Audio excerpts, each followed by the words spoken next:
Terus orang Salafi Wahabi sekarang bikin mazhab sendiri, mana mazhab Salafi. Soal mereka lah pengikut salaf, yang lain enggak. Itu bid'ah. Ustaz, kenapa kita tidak bikin mazhab Salafi? Ngapain bikin mazhab Salafi? Kemudian Wahabi. Apa Wahabi ini? Dari mana istilah ini? Ini keluar dari mulut orang-orang yang tidak bertanggung jawab. Ini fitnah ya Allah, Pak Nuruddin. Gak ada ulama Salafi itu yang mengatakan bahwa Salafi Wahabi ini adalah mazhab.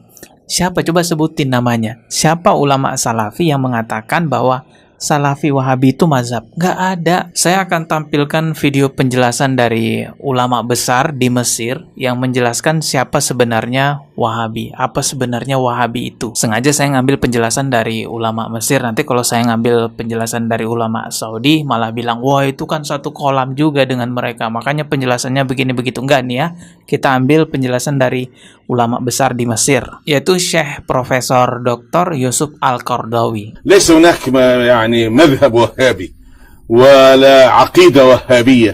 الشيخ محمد بن عبد الوهاب رجل حنبلي. Assalamualaikum warahmatullahi wabarakatuh. Kembali lagi saya akan mereaksi video Pak Nuruddin yang secara pelan-pelan terlihat sekali ingin menormalisasi Syiah di Indonesia. Narasinya itu halus banget. Memang kalau kita lihat Pak Nuruddin public speakingnya bagus teman-teman ya. Pengolahan kata, pemilihan kata dikemas secara baik dan halus. Jadi seolah-olah narasinya tentang Syiah itu ya baik. Syiah itu baiklah pokoknya. Saya jadi ingat dengan Pak Yusuf Mansur. Pak Yusuf Mansur itu juga public speakingnya bagus ya. Jadi kalau Pak Yusuf Mansur itu ceramah, itu bisa merogoh banyak harta jamaahnya dengan dalih sedekah.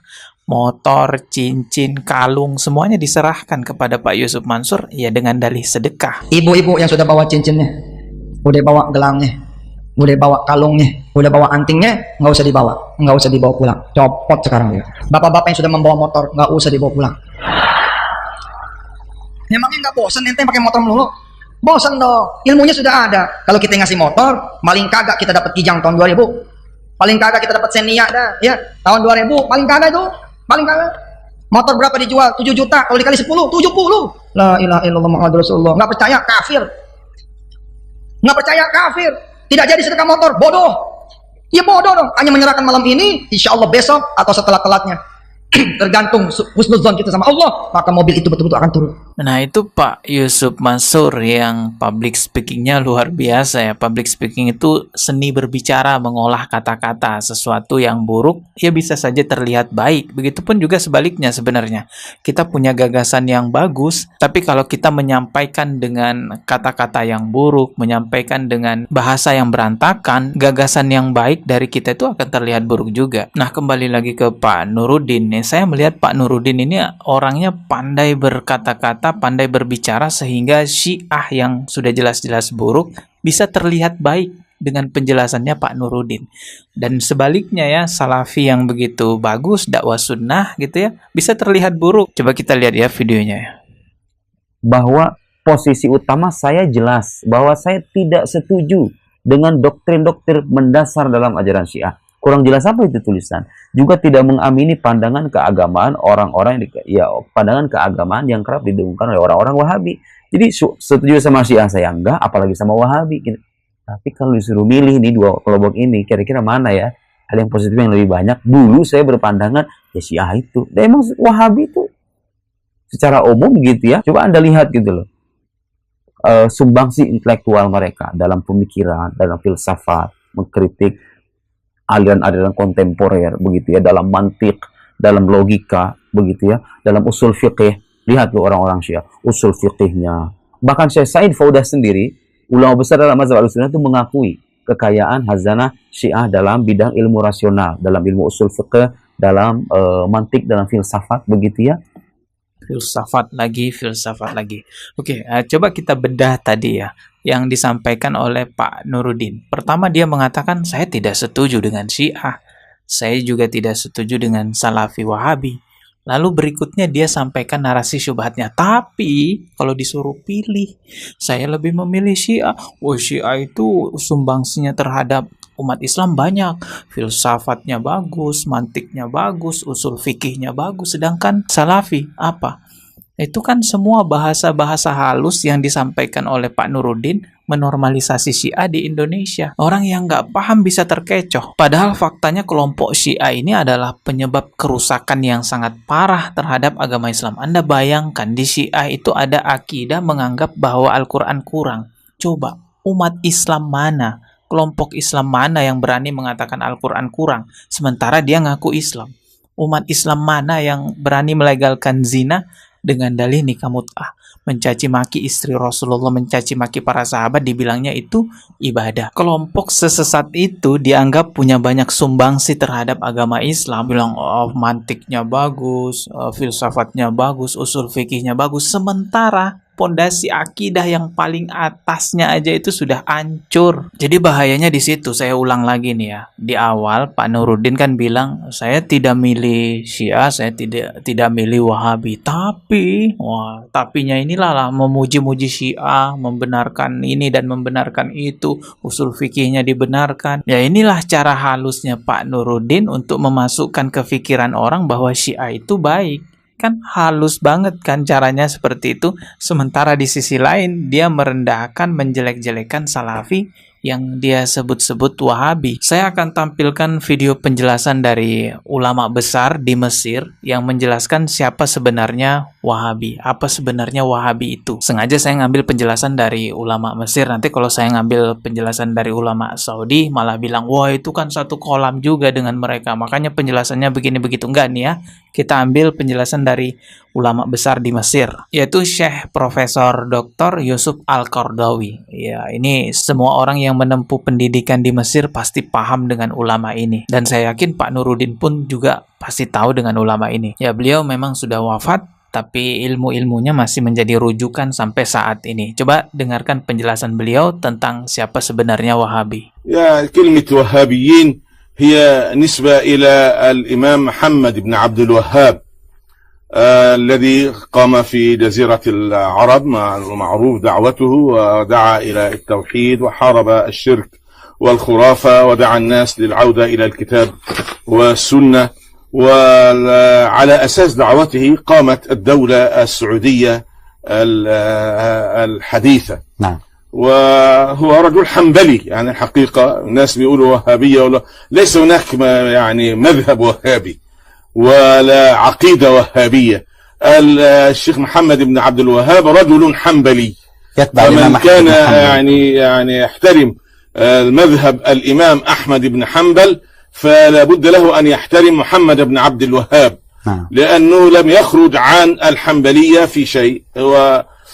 فهذا يعني طبعا يعني يمكن أن نخالف ابن عبد الوهاب في بعض القضايا أو كذا، كما نخالف بعض العلماء، وليس من الضروري إننا يعني أخذ كل القضايا التي ذكرها الشيخ محمد عبد الوهاب أو حتى كل القضايا التي ذكرها الإمام ابن تيمية أو الإمام ابن القيم. أنا من أشد المعجبين بشيخ الإسلام ابن تيمية وبمدرسته التجديدية الكبرى وبتلميذه الإمام ابن القيم بصفة خاصة، ولكن أخالفهما في بعض الأشياء، إنما لا يعني هذا أن دعوتهم دعوة يعني ضالة أو دعوة منحرفة أو كذا. Gimana? Kurang jelas? Ya, saya minum dulu biar enak. Udah jelas kan? Bahwa orang-orang Salafi itu tidak pernah menisbatkan dirinya itu sebagai Wahabi. Bahkan Syekh Muhammad bin Abdul Wahhab sekalipun tidak pernah menisbatkan dirinya sebagai Wahabi dengan sebutan Wahabi. Yang menuduh-nuduh Salafi sebagai Wahabi, ya mereka yang tidak suka dengan dakwah sunnah, dakwah tauhid, memerangi khurafat, memerangi bid'ah. Ya mereka itulah yang menyematkan nama Wahabi kepada Salafi, kepada Syekh Muhammad bin Abdul Wahhab. Dan yang paling keras mendengungkan stigma Wahabi kepada dakwah sunnah, kepada orang-orang Salafi, ya orang-orang Syiah. Orang-orang Syiah lagi gencar-gencarnya mencari kesalahan ahli sunnah sekarang ini. Dan subhanallah, perilaku mereka di Indonesia persis perilaku mereka di Yaman sebelum terjadi perebutan pemerintahan kayak sekarang ini, persis sama, nggak ada bedanya. Jadi mereka di sana di Yaman itu mengemparkan isu-isu yang tidak benar tentang ahli sunnah dengan sama perkataan Wahabi. Seakan-akan Wahabi ini momok yang menakutkan, gitu kan. Dan itu pusatnya di Saudi. Padahal di Saudi ini orang belajar Al-Quran dan Sunnah pusatnya. Nabi Muhammad SAW 13 tahun di Mekah, 10 tahun di Madinah, dan sampai hari ini sunnah Nabi SAW masih dijaga, masjidnya masih ada, ya, kemudian ajaran-ajarannya masih semua sempurna.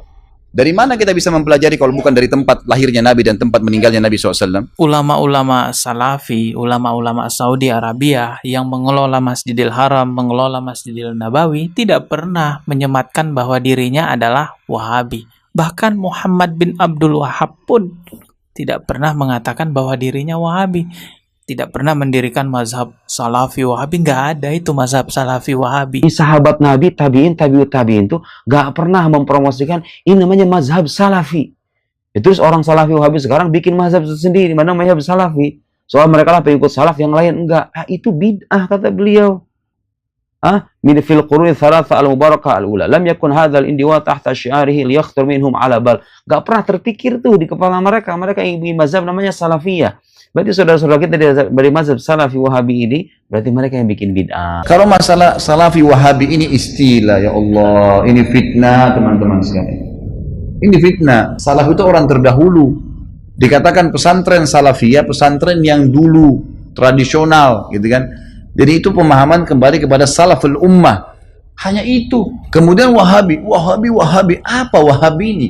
Dari mana istilah ini? Ini keluar dari mulut orang-orang yang tidak bertanggung jawab. Kalau kita lihat cirinya orang Wahabi, yang dianggap Wahabi, orangnya berjenggot, jalankan sunnah Nabi. Kalau sholat ke masjid, istrinya pakai tutup aurat. Ya, di rumahnya jauh dari perbuatan dosa. Ini kelompok nih. Diolok-olok, Wahabila. Ini fitnah ya Allah, Pak Nuruddin. Gak ada ulama Salafi itu yang mengatakan bahwa Salafi Wahabi ini adalah mazhab. Siapa? Coba sebutin namanya. Siapa ulama Salafi yang mengatakan bahwa Salafi Wahabi itu mazhab? Gak ada. Ustaz, kenapa kita tidak bikin mazhab Salafi? Ngapain bikin mazhab Salafi? Ya, Imam Syafi'i bukan Salafi. Maka jangan nanti bikin lagi mazhab apa? Mazhab Salafi. Ada mazhab yang jadi Salafinya siapa ente? Kalau Imam Malik bukan Salafi, kalau Imam Syafi'i bukan Salafi, terus siapa yang menjadi Salafi kalau begitu?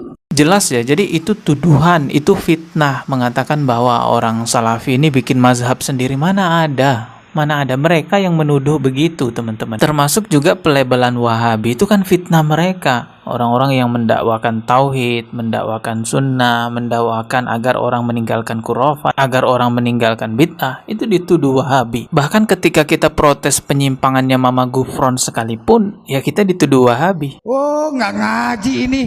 Celeng berarti Wahabi mereka. Wahabi mereka. Hajar Syiah aing. Kesulitan kita berhadapan dengan orang Syiah itu, mereka punya takiyah, teman-teman. Saya sendiri nggak tahu nih Pak Nuruddin ini beneran Sunni apa Syiah. Kan kita nggak tahu, siapa yang tahu kalau dia bertakiyah. Karena kita lihat Pak Nuruddin bilang bahwa saya bukan Syiah. Tapi di sisi lain, benar-benar sangat memuji Syiah, yang meninggikan Syiah gitu. Entahlah ya, hati-hati aja.